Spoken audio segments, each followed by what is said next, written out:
When I was at college at UNT, I went to almost every lecture that they had at the Lyceum that was interesting to me. That's where I met Robert Hastings, who wrote UFOs and Nukes. And another book that really touched me was called What Color is Your Parachute? And the author was a clergyman named Richard Bowles, and he came and spoke to us. And he read this amazing poem by this 14-year-old kid named Jason Lehman. I never forgot it. I actually keep a copy of it in my office.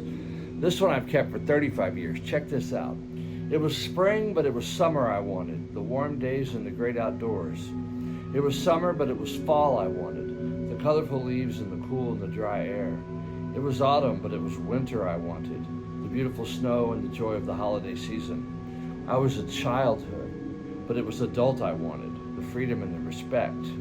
I was 20, but it was 30 I wanted, to be mature and sophisticated. I was middle-aged, but it was 30 I wanted, the youth and the free spirit. I was retired, but it was middle-aged that I wanted, the presence of mind without limitations. My life was over, but I never got what I wanted.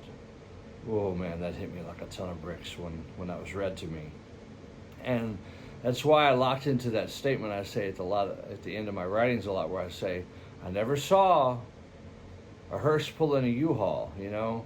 And I had a kind of a rough couple of days, you know, just with getting some life stuff in order. And I'm really frustrated a lot by social media. I know a lot of us are. You know, if you can, try to talk to somebody in person, always. And then secondly, if you can, get on the phone. You know, there's just something magical about a telephone. I used to talk to my grandma on the phone. We used to call her from the Watts line, just like Jerry Weintraub did at Schlumberger on Sundays. We'd all take turns talking to my grandmother, and that was beautiful. And then I learned how to write letters, because me and my dad collected stamps, and I love getting the mail, you know. And as time went on, maybe, you know, a more modern way to do things would be if you wanted to do like a video call or something. I think that's cool. That's still better than email. Then you have email, which I jokingly call eunuch mail. And then you have social media, which I'm sorry. I know I'm on here. I want to use it. I want to connect with you guys. It's where the eyeballs are these days. Recently, when I had my show down in Deep Ellum, I went, you know, my old dinosaur self, I went around trying to hang out flyers, and there's nowhere to do it. Thank God for Good Records and Guitar Center and Josie Records. There's really nowhere to hang a handbill anymore, you know?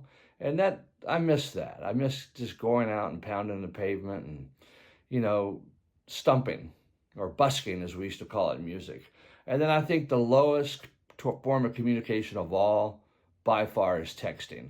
Once again, you know, I'm going through challenges with texting being misinterpreted. And it's even caused me to cut off some family members where I won't even talk with them over text. And I want to share how texting was invented today, by the way. It's the most impersonal type of communication we have.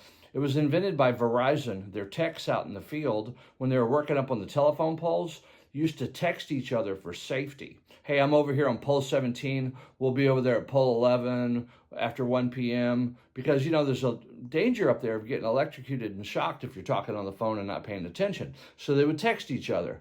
Well, sure enough, some wise guy at one of the, you know, administrative offices or something, one of the business people said, oh, I wonder if our